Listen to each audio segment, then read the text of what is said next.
Bueno, buenas tardes. ¿Cómo andan todos y todas? Espero que bien.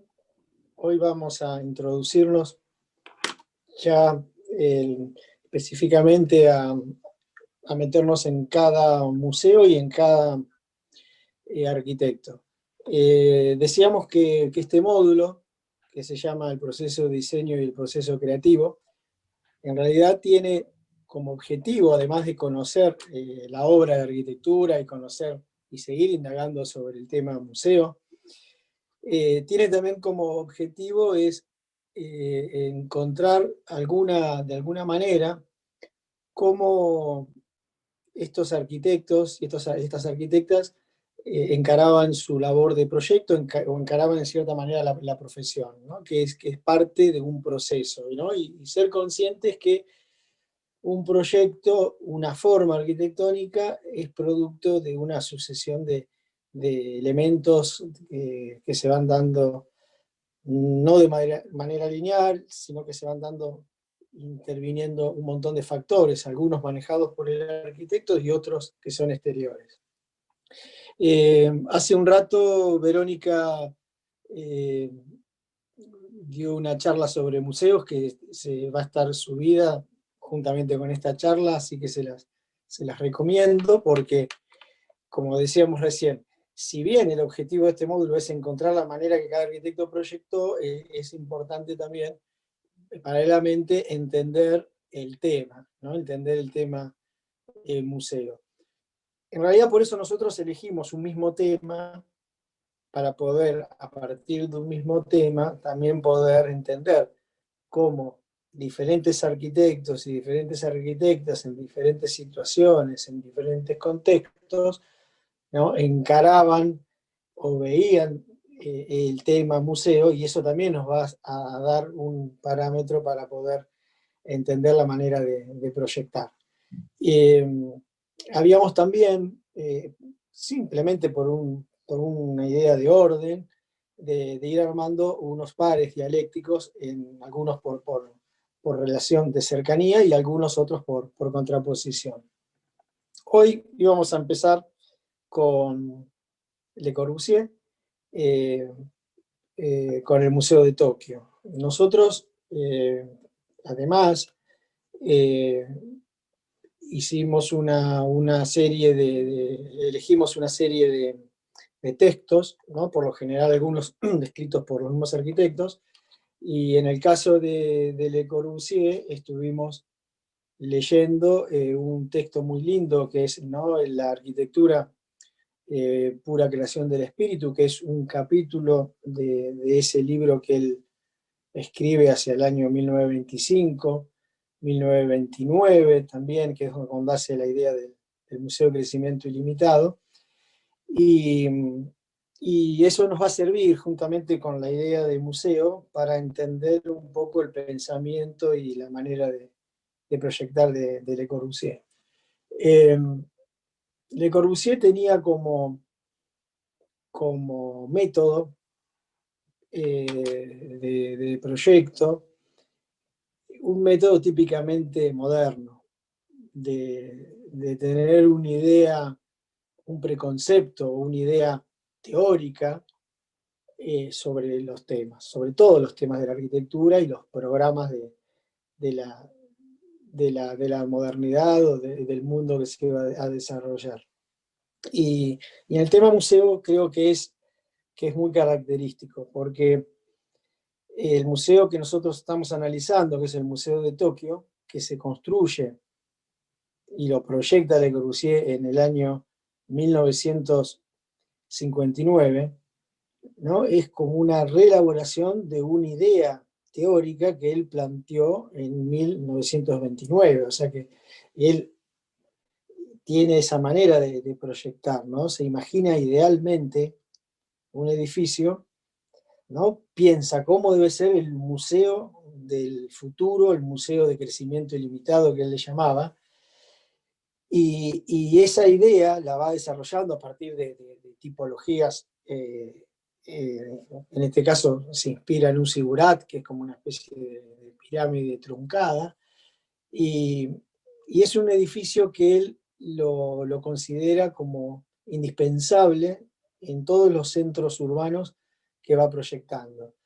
O sea, por ejemplo, proyecta a la izquierda, tenemos el centro para la reconstrucción de la ciudad de Santiago, y fíjense que a la izquierda él ya coloca su prototipo de Museo de Crecimiento Ilimitado, o en la derecha cuando proyecta el plan para Buenos Aires, ¿no? Entre los años 29 y año 37, y fíjense que ahí en el área de Puerto Madero, ¿no? A la izquierda, está colocado también el Museo de Crecimiento Ilimitado. O sea que es una manera de entender también el proyecto de arquitectura, o sea, generar de manera teórica una idea y tratar de formularla y luego, o sea, de acomodarla luego de acuerdo a los requerimientos. Con lo cual, cuando en el año 1959 el gobierno japonés no decide hacer un museo de arte occidental, y por una serie de situaciones que tuvieron que ver con la diplomacia, que tuvieron que ver con rehacer nuevas relaciones entre Francia y Japón, que se habían roto durante la Segunda Guerra, Le Corbusier ya tenía esa idea en la cabeza de lo que sería el museo, ¿no? Entonces, su idea de museo, que era la idea teórica de ese edificio de crecimiento ilimitado, ¿no? La idea de esa espiral, ¿no? Que arrancaba del centro y iba creciendo a medida que el museo iba generando más cantidad de elementos a exponer, ¿no? Más su idea teórica de la arquitectura, ¿no? Los pilotis, la separación entre la estructura y el cerramiento, el tema de la promenada arquitectónica, ¿no? Prácticamente el proyecto lo que después tiene que hacer es acomodarse, ¿no? A un sitio, ¿no? Entablar una relación con el parque, con el entorno que tiene que desarrollarse, y el proyecto se resuelve. En ese sentido me parece que empezar con Le Corbusier nos parecía muy interesante. Y nos parecía también interesante el tema que él plantea problemas que lo vamos a ver en los 5 museos que también vamos a analizar. Plantea, sin lugar a dudas, el tema del museo es resolver el tema del recorrido. Sin lugar a dudas, el tema del museo es resolver el tema de la luz cenital. Y sin lugar a dudas, el museo es establecer también la relación entre el visitante y la obra de arte. Todos estos 3 temas están perfectamente planteados en este hermoso museo de Tokio, y aparece también otra obsesión de Le Corbusier, que la llevan en toda su carrera, por lo simbólico, la pirámide, el triángulo, el cuadrado, la relación áurea, ¿no? Es una síntesis en esta obra de casi toda la problemática planteada por Le Corbusier. Es una obra complejísima, eh, muy estudiada, y creo que es una de las grandes obras de Le Corbusier.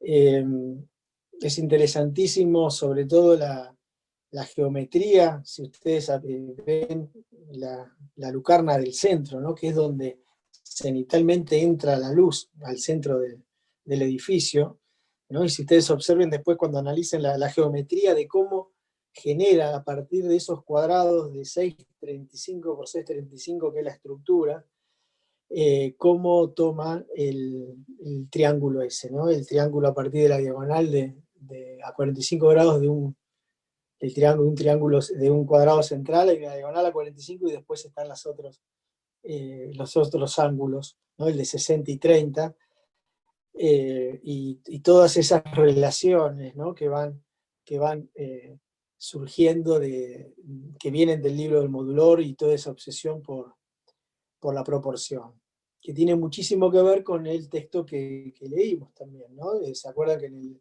texto que leímos de Arquitectura Pura, Creación del Espíritu, ¿no? Él dice que la proporción es la piedra del proyecto del arquitecto, ¿no? Y lo que divide, lo que separa una simple construcción, ¿no? Una simple construcción es el arquitecto, ¿no? Tiene esa idea de la proporción, esa idea de las relaciones, las sabias relaciones entre las partes, la métrica, ¿no? Ese módulo de 635 por 635 que también tiene una relación en corte, y que llega en este artículo a esa famosa frase que durante mucho tiempo era la definición de Le Corbusier para entender la arquitectura, ¿no? En un momento en ese artículo donde mezcla, ¿no?, fotografías del Partenón y pensamientos propios del teórico, ¿no? Esa famosa frase que dice, ¿no?, la arquitectura es el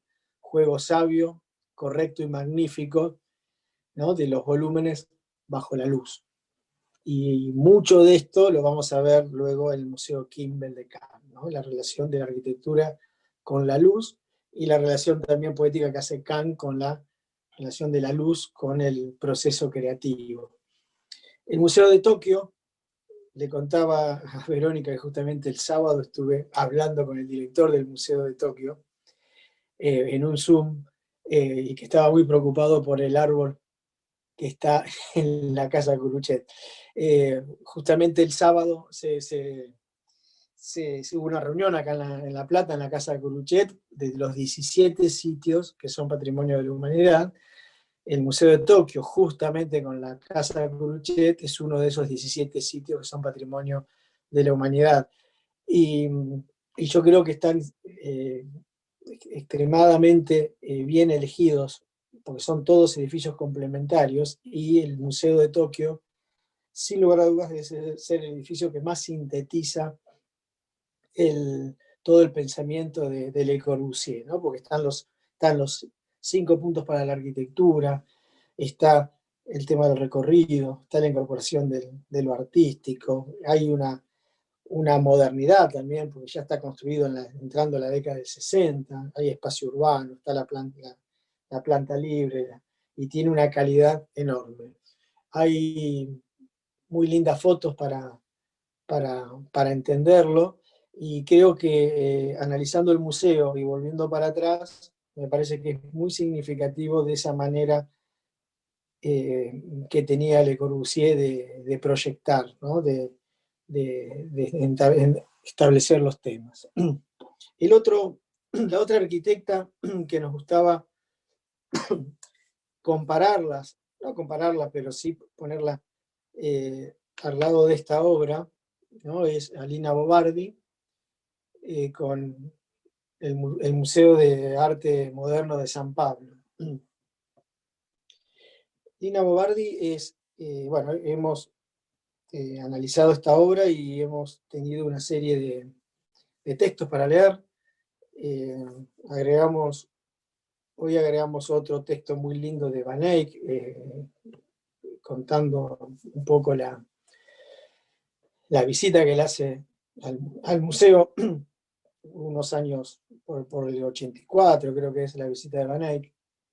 Y hemos leído esos dos artículos, uno se llama Piedra contra Diamantes, y también el otro artículo escrito por Oliveira, ¿no?, que es un poco una lectura de cómo también el uso después, o el director del museo, parecido a lo que nos pasó cuando vimos el tema de las rejas en el teatro argentino, ¿no?, como a veces el uso que hace el director de la obra no es respetuoso de las ideas del arquitecto.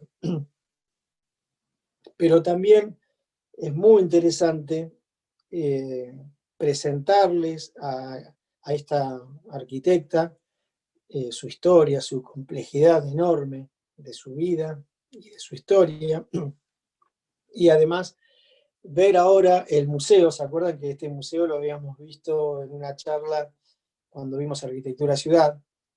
¿No? Porque además de ser un excelente, quizás la idea más radicalizada de edificio ciudad que uno puede ver, además tiene una idea muy radicalizada, en este caso, de la idea de cómo debe ser un museo, y el replanteo en versión más contemporánea de cómo se debe exhibir una obra de arte. Eh, si bien Lina Bobardi uno la puede considerar una arquitecta moderna, eh, y nadie duda que el Museo de San Pablo es una obra paradigmática de la arquitectura moderna, en el sentido de las grandes ideas, ¿no? Cómo se maneja la arquitectura moderna. En el fondo, cuando uno la va recorriendo y la va analizando, se va dando cuenta que hay muchísima de un tamiz más mezclado con la idea más popular, con la idea de un usuario más abierto, más esa gran influencia que tuvo lo popular del habitante de Brasil y la participación del usuario en la generación también de la obra y de la obra de arte y en la obra de arquitectura. Eh, es muy interesante leer los 3 artículos acerca de Lina Bobardi, donde el primero, ¿no?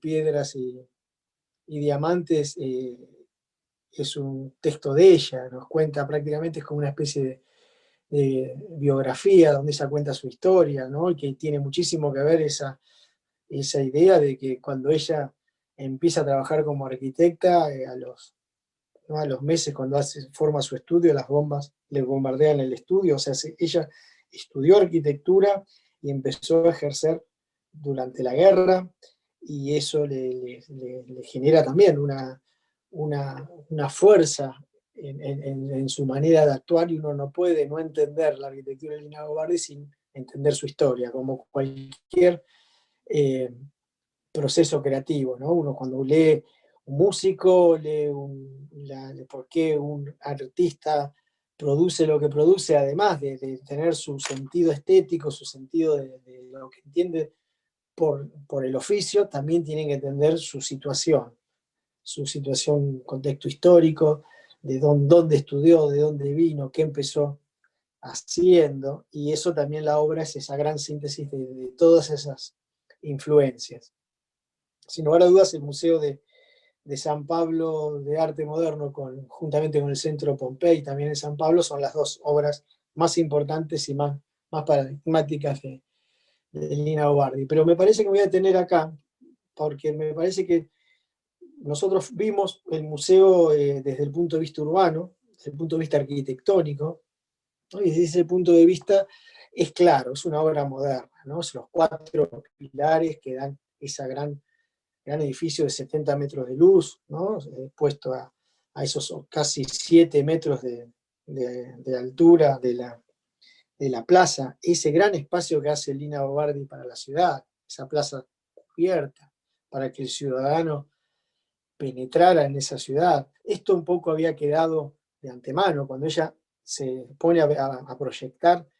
El ingeniero que había realizado la Avenida Paulista había donado ese terreno que era de él para hacer una obra de arquitectura, y había dicho el ingeniero: yo lo único que les pido que lo que hagan tiene que mantener la vista desde la avenida al cerro y al paisaje.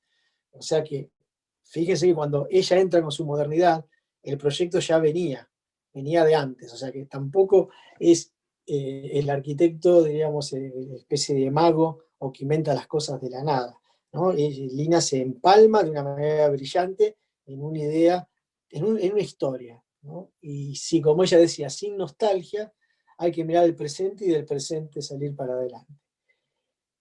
Pero lo que ella propone, además, ¿no? Es esa idea que ya la había manejado Marcel Duchamp. Ahí por ahí anda en ese dibujo, está los famosos cristales de Marcel Duchamp, y que ella propone, inspirado en Marcel Duchamp, seguramente, ¿no? El dadaísmo, eh, una nueva manera de relacionar al público con la obra de arte. Y, y genera esas especies de bloques de hormigón con un vidrio, en donde la obra está como suelta, flotando ¿no? En el espacio.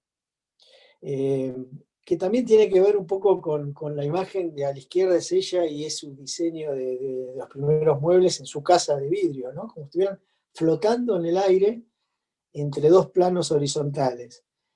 Eh, y en cierta manera lo que decía Van Eyck, ¿no? Es como que Lina intenta volver a la obra al estado en que fue creada, porque la vuelve a exponer, no pegada a la pared, ¿no? Sino la vuelvo a poner en el caballete, que es donde fue, en el estado donde fue creada la obra. Esto también fue muy, muy usado después por Eduardo Vigo, ¿no? Donde la participación del usuario, ¿no? Como el usuario se mete adentro de la obra, la puede recorrer, puede ver realmente el cuadro del lado de atrás, lo puede ver del costado, y además genera una relación que es muchísimo artistas contemporáneos, sobre todo en el siglo XXI, se estaba adelantando Lina a esa manera de exponer el arte, que cuando uno está mirando la obra no tiene la pared atrás, tiene a otra persona que está caminando, otra persona que lo mira a uno. Ese doble rol que es muy del arte contemporáneo, de la participación del usuario, es una novedad en el armado de esta gran sala de la sala principal del museo. Y esa manera de exponer la obra realmente es una manera muy, muy interesante, muy participativa, que marca una característica y un sello personal en el museo. Tanto el artículo de Oliveira como el artículo de Van Eyck hablan de que a Lina actualmente le cambiaron este sistema y pusieron unas paredes de yeso, ¿no? Cambiándole totalmente el concepto original de donde ella pensó. Por eso las paredes del museo son de vidrio y la obra está suelta adentro, en donde uno puede ver la obra, puede girar la mirada y mirar hacia el paisaje, o puede levantar la mirada y ver a otra persona que viene caminando detrás de la obra, ¿no? Es enorme la reinterpretación que hace del arte contemporáneo y de una modernidad absoluta, porque si uno ahora entiende o recorre los nuevos museos o las nuevas maneras que los artistas están expresando, y como lo había dejado inicialmente planteado Marcel Duchamp con el dadaísmo, lo de Lina Bobardi es un adelanto enorme. Y bueno, y eso es un poco lo de la manera que uno tiene también de ir entendiendo la obra e ir siguiendo la obra en el tema del uso que hace el, tanto el que maneja, en el caso de los museos, la obra, como el que la visita. El otro arquitecto que nos interesaba muchísimo, ustedes, los que hayan cursado con nosotros Teoría 1, empezamos leyendo el texto Forma y Diseño, y este texto que traemos para acompañar al estudio del Museo Kimbell, ¿no? En cierta manera es una continuidad de Forma y Diseño. Son una serie es un texto más largo que tiene como titulamos Los Inicios, que está dividido en 6 partes.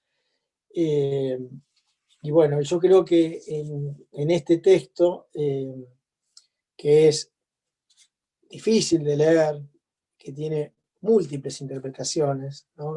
Está adrede puesto de esa manera, pero me parece que uno de los puntos que nos gustaba rescatar de este texto, ¿no? Es, a ver, yo lo tenía por acá escrito, uno de los puntos de Amo los Inicios, ¿no?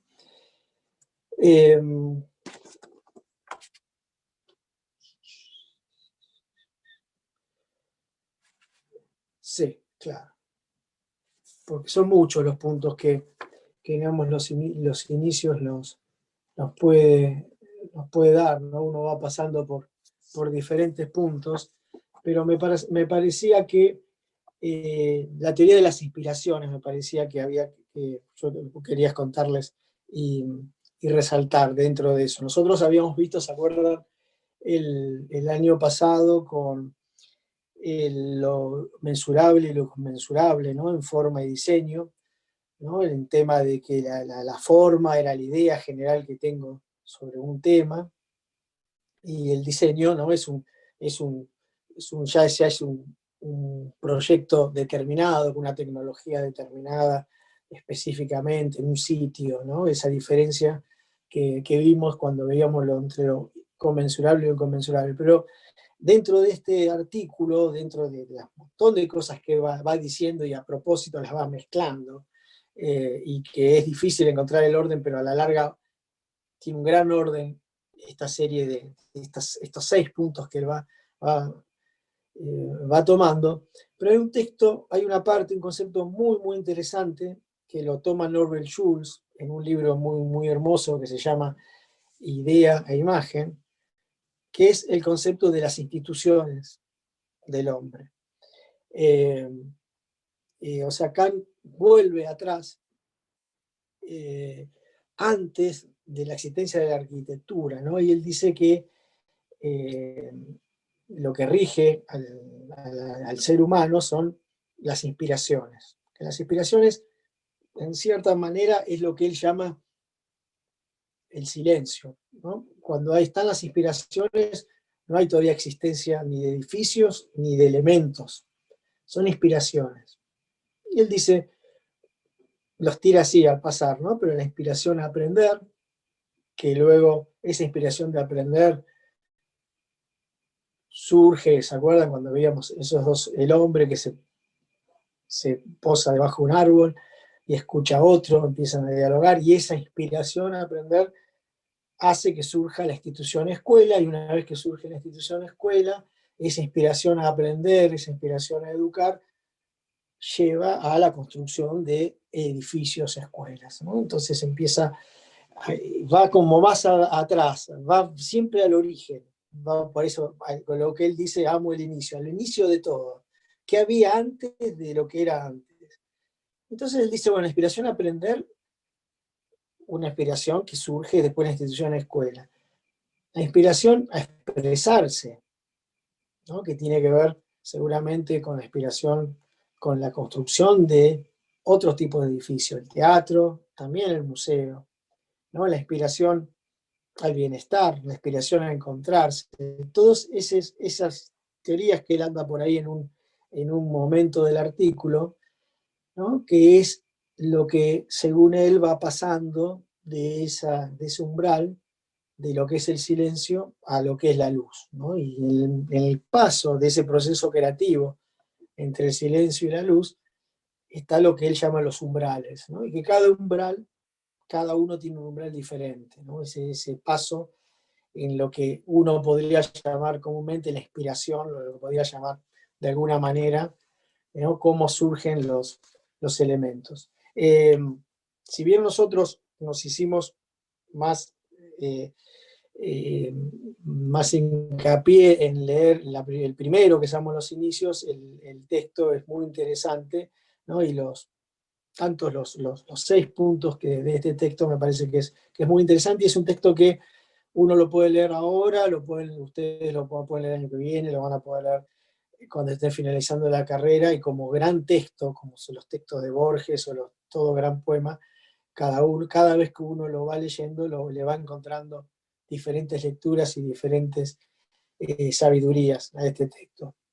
Sin lugar a dudas, el Museo Kimball para muchos es la obra más representativa de Kant, ¿no? Para muchos tiene esa síntesis entre todos, la complejidad de su programa, de sus proyectos, y, y establece eso que decíamos hoy con Le Corbusier, ¿no? Establece que la problemática del museo, sin lugar a dudas, es la luz, ¿no? Como problemática principal, primaria, el recorrido, ¿no? Y la estructura. Y Kant, como decíamos la otra vez, está dentro de la historia de la arquitectura como ese pivote en donde la arquitectura moderna, en cierta manera, se reinventa a partir de empezar también a volver a mirar la historia, a volver a mirar partes del legado de las tipologías históricas, ¿no? Entonces Kant se inspira en, en unos edificios que había en Pompeya, romanos, ¿no? Sin lugar a dudas hay proporciones que las tomas de esos edificios romanos, como esos edificios que son atemporales, que han existido siempre en la historia, pero si uno lo analiza muy bien, las bóvedas que él propone no son bóvedas, porque no se unen arriba, con lo cual juega, ¿no?, de una manera genial entre el pasado, el presente y el futuro, porque genera, en realidad son dos alas, porque no se unen arriba las bóvedas, porque su preocupación era la entrada constante de luz. Entonces en realidad son dos bóvedas, en realidad son falsas bóvedas que se, se establecen como si fueran dos vigas de grandes luz longitudinales, ¿no? Que generan un edificio que parece sencillo, pero tiene una complejidad estructural y funcional enorme, ¿no? O sea, cómo logra esa entrada corrida de luz, ¿no? Imagínense lo que pasaría una bóveda romana o una bóveda estructural, donde es el punto, la clave, el arco, es el punto que yo no puedo tocar en una bóveda porque se me caería, ¿no? Entonces, justamente, lo que él logra, ¿no?, es ese gran artefacto luminoso, que es el que le genera esa continuidad lumínica en los planos donde se expone la obra. Entonces, ¿cómo logra, ¿no?, una sistematización, un edificio que de baja altura, por todo lo que tenía que establecerse con el entorno, ¿no?, desde el punto de vista de ciudad, y cómo logra al mismo tiempo, ¿no?, una modernidad enorme, ¿no?, una complejidad que solamente se descubre cuando uno entra a la obra. Ahora, nosotros estas tres obras que contamos recién también son excelentes obras de arquitectura ciudad, o sea, uno también las podría analizar desde el punto de vista, desde lo urbano, ¿no? Las tres obras que estamos hablando tienen todos los elementos que habíamos visto de arquitectura ciudad. Y en cierta manera, también, cuando por ejemplo vimos la obra de Lina Bobardi, también podríamos entenderlas como obras de participación del, del usuario, ¿no? Están partes de la obra recorrer de esa manera tan articuladas los sistemas de exposición, ¿no? Con lo cual, uno también podría establecer, ¿no?, entre el módulo 1 de la relación de la teoría con el proyecto, el módulo 2 de arquitectura ciudad, el módulo 3 que vimos este año, que si bien es vivienda, estuvimos integrándonos al tema de la participación del usuario, ¿no? Entonces uno también va generando esa manera esa complejidad que uno necesita integrar todos los elementos. Y cuando trajimos a, a la arquitecta iraní, Zaha Hadid, ¿no?, y la pusimos con Kant, en cierta manera vamos a ver que hay puntos también en común, ¿no?, por más que las obras son tan diferentes y nos están expresando una aparente, ¿no?, diferencia de forma. Zaha Hadid nace en los años 50. O sea, y esta obra que nosotros vamos a analizar es una obra de principio del siglo XXI, ¿no? La obra que vimos de Louis Kahn es de fines de la década del 60. Es muy interesante ver la manera que Zaha Hadid establece, ¿no?, una especie de repertorio formal muy, muy, muy personal y que uno puede entender, ¿no?, a partir de unos ciertos impulsos, unas ciertas tensiones ¿no? Que pueden ser expresadas a partir de trazos, o pueden ser generadas a partir de, diríamos, de lo que en ese momento uno podría llamar expresionismo abstracto, ¿no? O el action painting, en donde el trazo de la mano, la actitud del cuerpo genera ciertas tensiones, ¿no? Que luego después eso se provoca y se pasa a un sistema de computadora para poder darle una geometría, pero en cierta manera tiene muchísimo de expresionismo. No es nuevo esto, sin lugar a dudas, cuando el movimiento moderno, cuando nació, había dos corrientes muy fuertes, por un lado los racionalistas y por otro lado los expresionistas, ¿no? Por ejemplo, si uno analiza un Hans Scharum o un Mendelssohn, vamos a ver que paralelamente a la obra de Mies van der Rohe, a la obra de Walter Gropius, estaban estos edificios también de los expresionistas, que tienen mucho que ver con el impulso o con la fuerza, ¿no? Que uno puede comparar, ¿no? con la expansión de un elemento que se repite en horizontal o estrías, o uno puede pensar que son líneas de estrías de los músculos que se mueven de una manera y que se interrelacionan las unas con otros.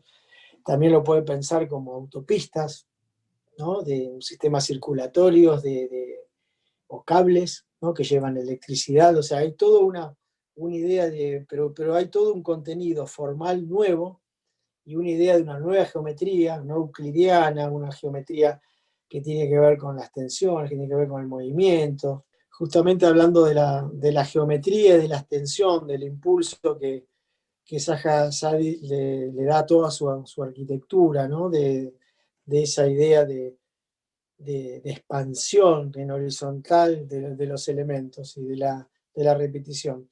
También decíamos que este edificio, sin lugar a dudas, lo podríamos haber contado en el módulo de arquitectura ciudad, porque tiene un compromiso enorme con lo urbano.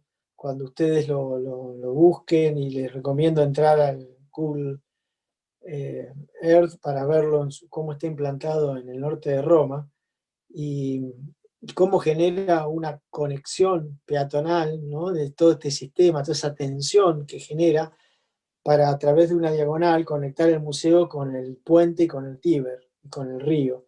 Me parece que tiene una potencia enorme esa direccionalidad, y que no son arbitrarias, ¿no? Hay una idea de recorrido y una idea de, de tensión y de interrelación de las partes. Eh, Acá hay una serie de fotos que sacó también Verónica en su visita. Ahí puse algunas, y también hay fotos que creo que también son de María Laura Ibáñez. Y, y sin lugar a dudas, el museo tiene un poco la lección de la arquitectura ciudad, sin lugar a dudas, está entendido del entorno, esa tensión que genera, como que a través del museo conecto un barrio de Roma con el río. Puedo entrar al museo, puedo entrar debajo de ese semicubierto, puedo entrar al hall del museo sin pagar la entrada, y puedo ver parte del museo, puedo entender la espacialidad del museo, ¿no? Sin lugar a dudas, hay toda una sabiduría, además de toda esa complejidad geométrica y todo ese mundo de formas y esa espacialidad que era lo que se buscaba en el llamado concurso. Este museo, a diferencia de los que vimos anteriormente, eh, se llamó concurso sin tener una colección como para alojar, ¿no? En los museos, por ejemplo, el Museo de Tokio de Le Corbusier o el Museo Kimball, era para alojar una determinada colección, determinados cuadros, ¿no? Acá el museo crece como el museo del siglo XXI, ¿no? Se inaugura justamente a principios del siglo XXI, y el mismo museo, en su complejidad de programa, porque además son laboratorios, hay talleres, va a producir arte contemporáneo, ¿no? Y va a producir también nuevas obras. O sea que hay toda una instancia y una complejidad que en realidad vuelve a ese origen que decíamos y que decía hoy Verónica cuando contaba el origen del museo a partir de las musas griegas, ¿no? Que ese es el lugar para que la gente vaya a inspirarse. Y este museo realmente surge eso, ¿no? Del lugar donde la gente va a inspirarse y donde el artista tiene la posibilidad de producir nuevos contenidos, nuevos programas. Cómo proyectaba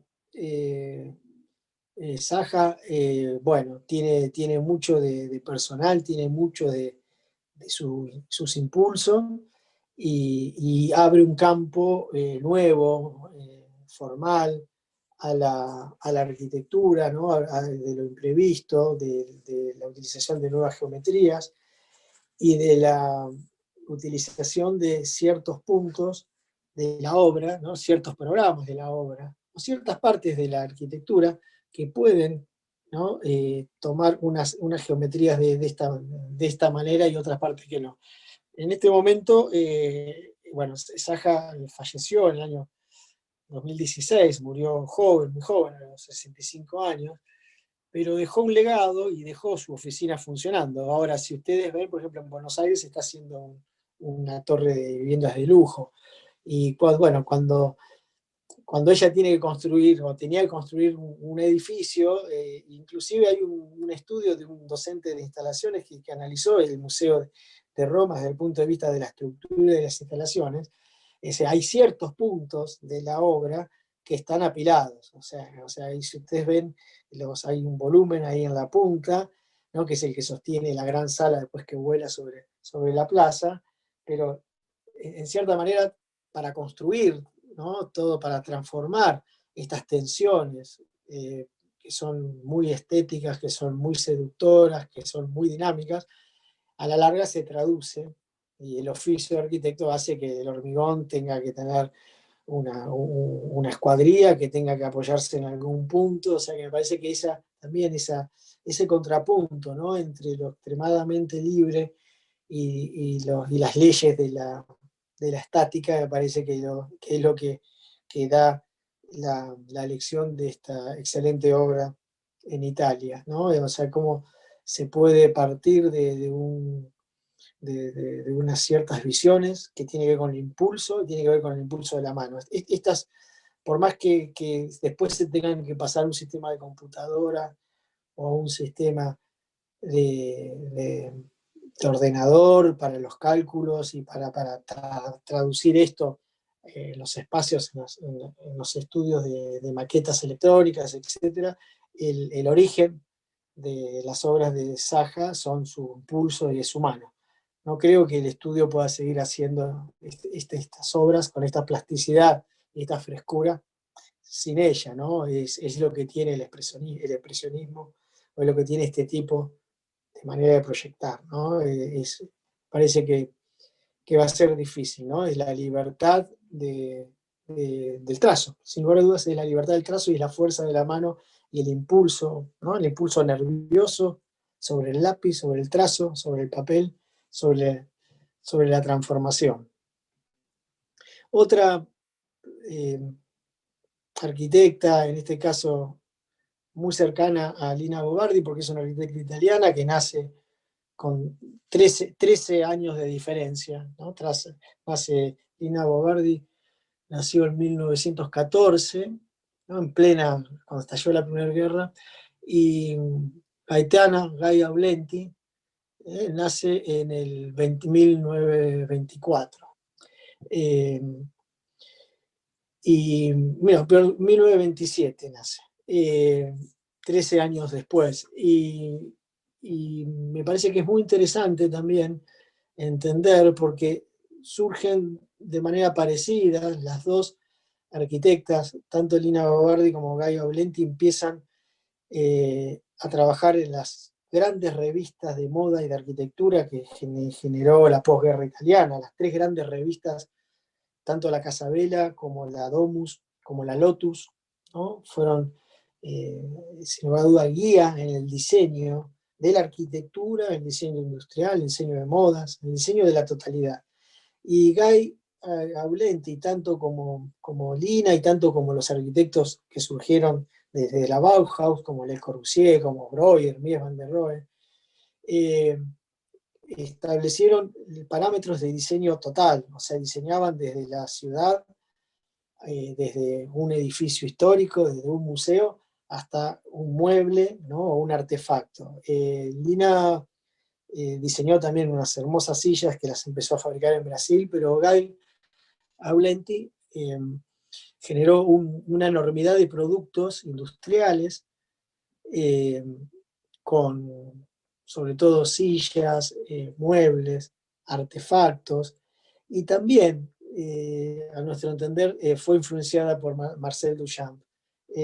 Veíamos en Lina Bo Bardi los grandes cristales, ¿no? La manera de exponer de Duchamp en el centro del museo, y sin lugar a dudas esta bicicleta, esta rueda de bicicleta puesta sobre el taburete, influenció para uno de estas mesas móviles de Guy Aulenti, ¿no? Y la influencia del objeto, ¿no? Como obra de arte, ¿no? Como obra de utilidad al mismo tiempo y como elemento de obra de arte para producirlo en serie y para acercarlo a la totalidad de la complejidad de la vida moderna.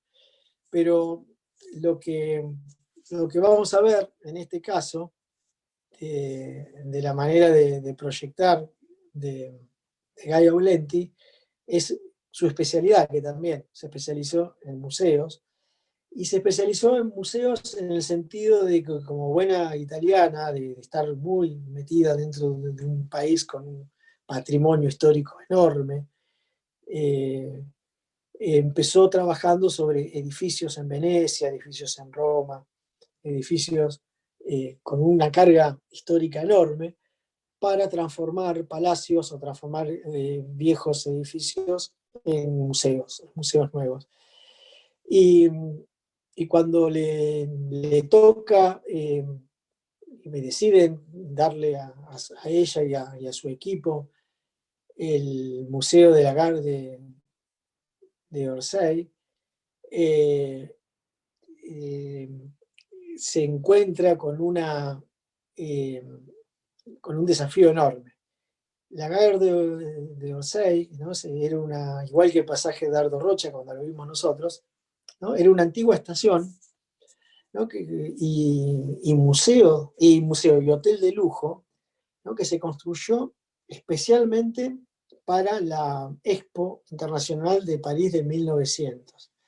¿No? La gente llegaba eh, a la exposición, ¿no? Esa exposición donde estaba la Torre Eiffel, donde esas grandes exposiciones que cada país se exponía todos los logros en la técnica, en el arte, llegaba por esta estación. Y ya fue generada y fue proyectada por un gran arquitecto neoclásico, o sea que el edificio tiene una carga enorme. Y el edificio tenía una estructura metálica, ¿no? Al estilo, al fin del siglo XIX, ¿no? Una estructura metálica hermosa, interior, y está rodeado por fuera de piedra calcárea, ¿no? O sea, como un edificio adentro de otro. La estructura exterior, ¿no? Muy ecléctica, muy al estilo de neoclásica, debería estar en relación al Museo del Louvre, ¿no? El museo de las obras neoclásicas del resto de París. Y a Lina Bo Bardi le tiene el gran desafío, ¿no? de transformar los andenes del tren en un museo para alojar, digamos, obras muy valiosas de la pintura francesa del siglo XIX y principio del siglo XX, ¿no?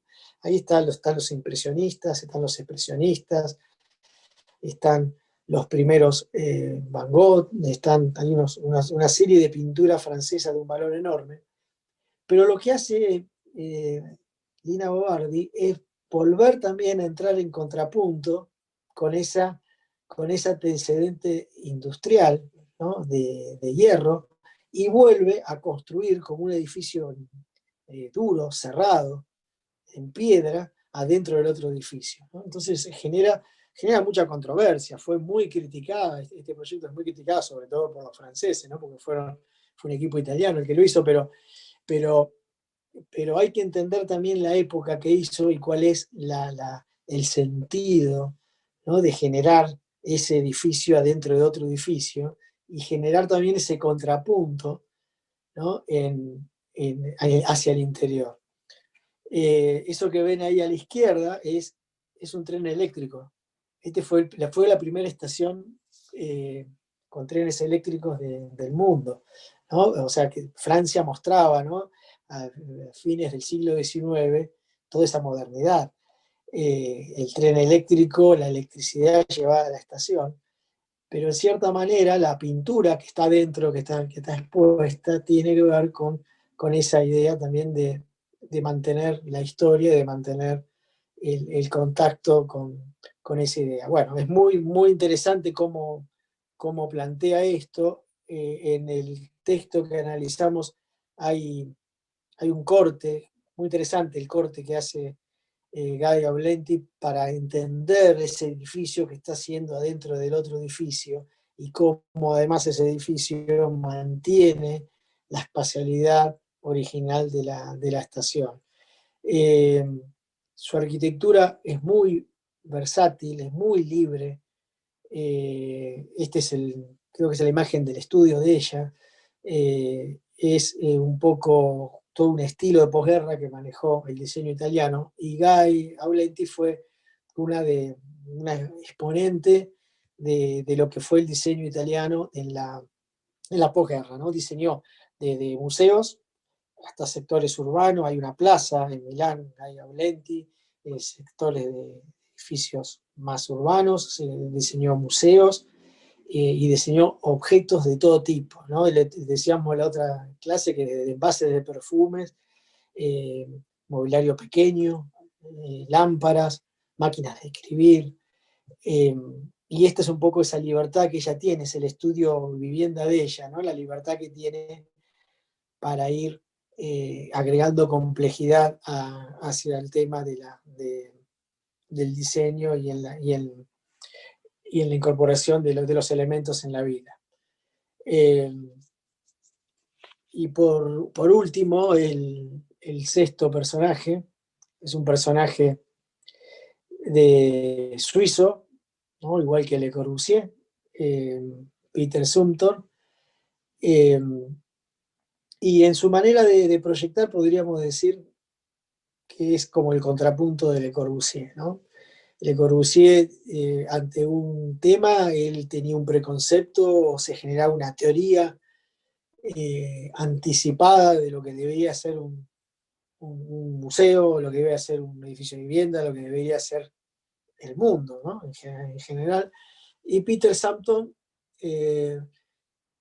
justamente él dice que no, que justamente cada tema a él le inspira algo diferente, y en función de cada tema, ¿no? Empieza como a preguntarse de cero cada elemento, y empieza a hacer estos dibujitos en esta pequeña libretita, y, y lo que el tema le sugiere en función de lo que él dice de su memoria, en función de lo que él ha vivido, en función de lo que él intenta, le va surgiendo la forma y va surgiendo los contenidos de los temas.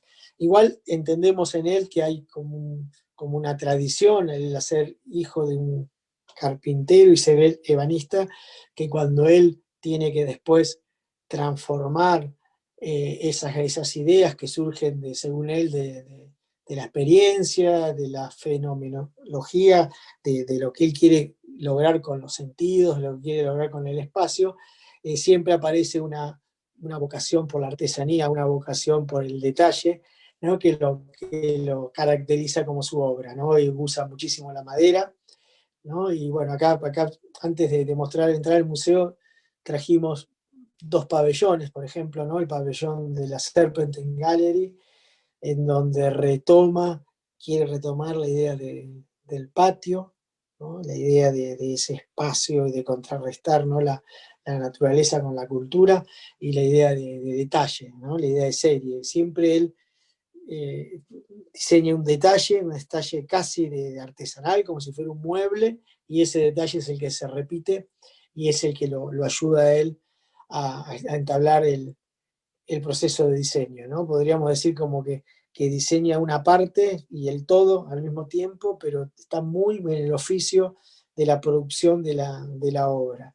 Eh, Casi como en contraposición a la de Corbusier, ¿no? Que el Corbusier aparece de la idea general, abstracta, y una idea que se puede repetir después en diferentes maneras, en diferentes lugares o en diferentes tiempos. Para Peter Zumthor el proyecto es una particularidad, ¿no? Es un elemento que se hace en ese punto para ese tema y en ese lugar con esa tecnología. Eh, Esto juega con los sentidos, porque imagínense que esta Serpentine Gallery está en el medio del Central, del Hyde Park de Londres, y entonces a una persona se imagina, ¿no? Una persona caminando por el parque, la mete de repente como una especie de laberinto de oscuridad para luego meterla nuevamente en este patio y recupera el cielo, ¿no? Recupera la luz, es como una ventana al cielo. O sea, juega continuamente con los sentimientos, que es un poco lo que va a hacer en este museo que vamos a analizar, el Museo de Brenz.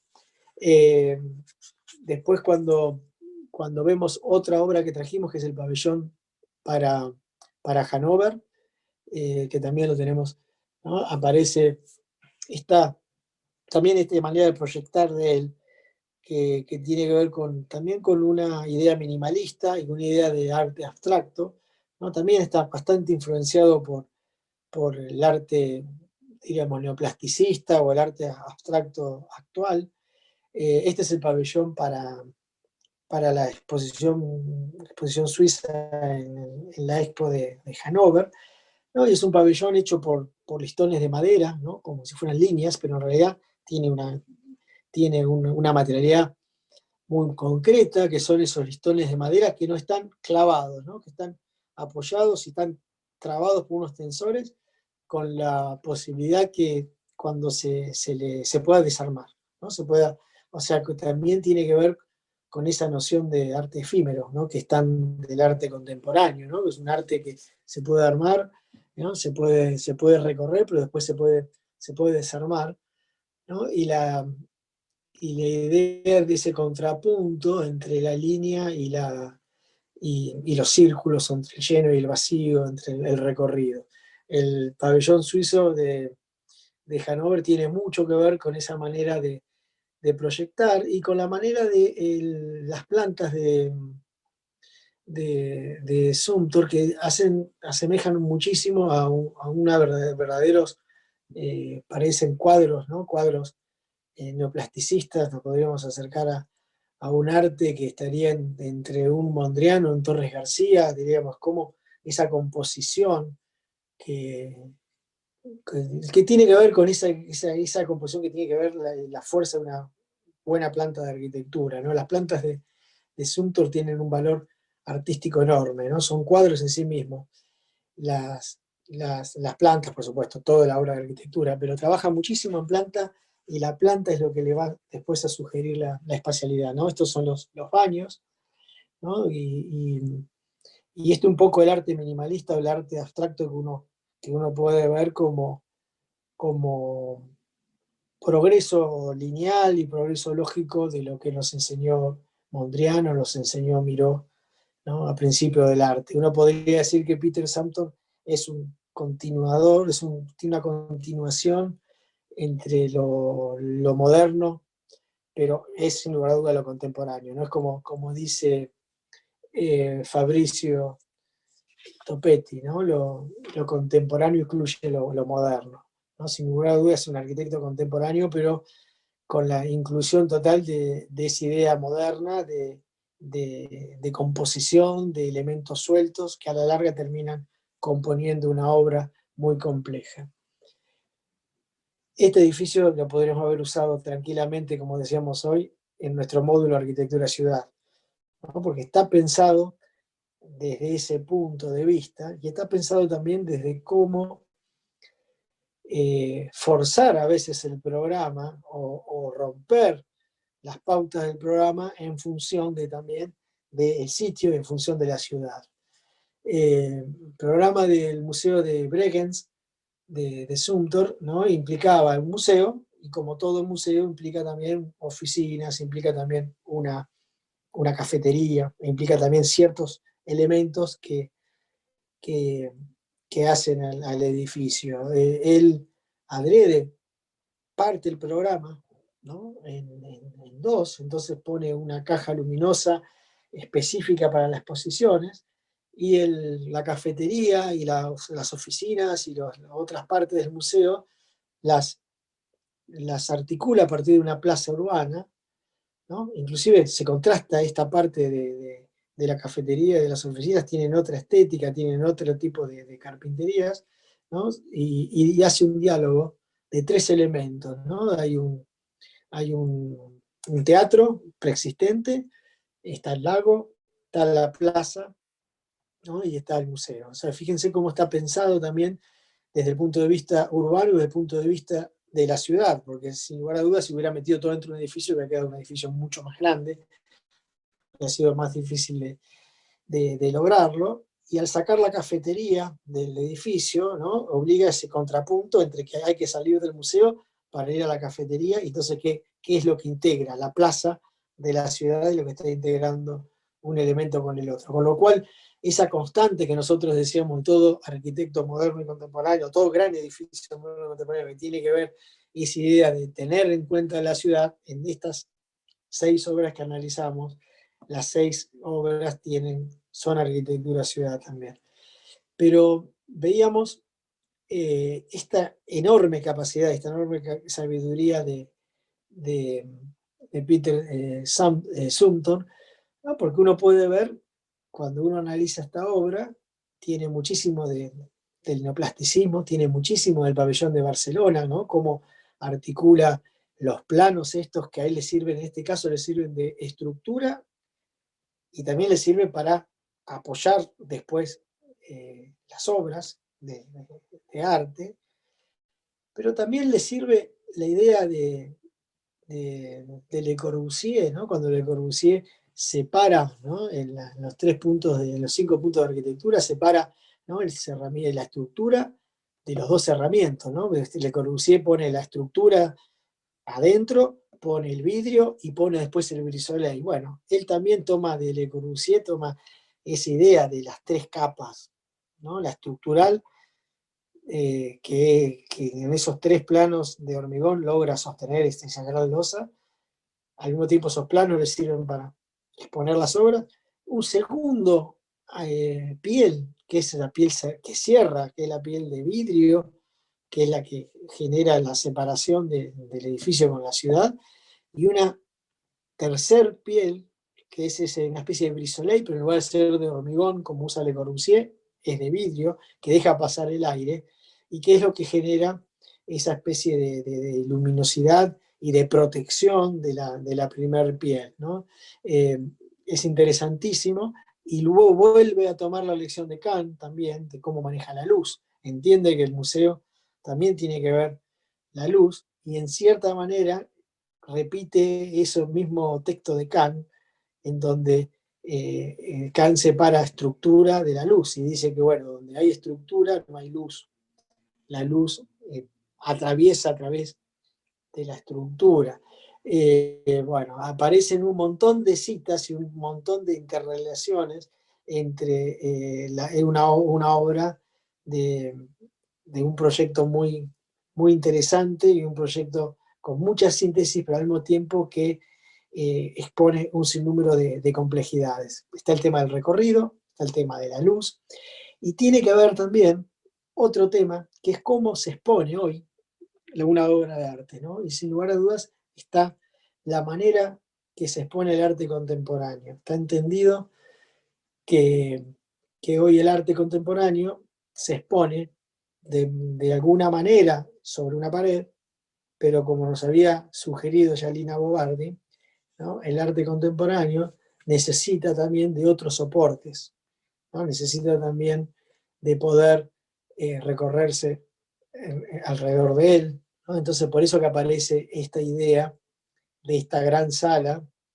estas 4 salas, ¿no? Que se van superponiendo una arriba de otro, y las diferentes posibilidades que el artista tiene de expresarse, ¿no? y de romper esa relación de objeto y sujeto, ¿no? Entonces el artista empieza a recorrer alrededor de la obra, ya es partícipe de la obra, ¿no? Cuando en este caso, bueno, en este caso, cuando se está observando este tipo de obras, el espectador se ve él, ve el otro espectador que está viendo, se van viendo, se generan unas miradas entrecruzadas, que es un poco lo que el artista que propone este tipo de exposiciones propone, con lo cual también está, en cierta manera, con esta arquitectura, entendiendo los cambios que el arte contemporáneo propone para poder, en cierta manera, contar el mundo de otra manera, cómo se va acomodando. Y acá tenemos también, es una especie de recorrido que arma el mismo arquitecto, ¿no? A partir de armar una especie de biblioteca, ¿no? Y un recorrido con libros, ¿no? Y le están haciendo un reportaje, ¿no? De las múltiples variantes que cada una de estas salas puede tomar. Y fíjese qué diferente es también a la idea que habíamos visto de Le Corbusier, ¿no? Del Museo de Crecimiento Ilimitado, donde en cierta manera había una sola manera de entender la manera de exponer. Bueno, nosotros un poco el recorrido por este módulo, proceso de diseño, proceso creativo, ¿no? Tuvo como objetivo esa idea, ¿no? De presentarles a estos 3 arquitectos y 3 arquitectas, presentarles una misma obra, un mismo tema, que es el museo, y poder aprender de todos, de sus circunstancias, de la manera que proyectaron y de la manera que en cierta manera sus procesos, o sea, la manera de entender los procesos, también llegan a esos resultados. Bueno, eh, por, por hoy nada más, y bueno, hoy a la tarde los invito a seguir profundizando en estas 6 interesantes obras y en estas 6 interesantes arquitectos y arquitectas. Bueno, hasta el martes que viene. Nos vemos. Chao.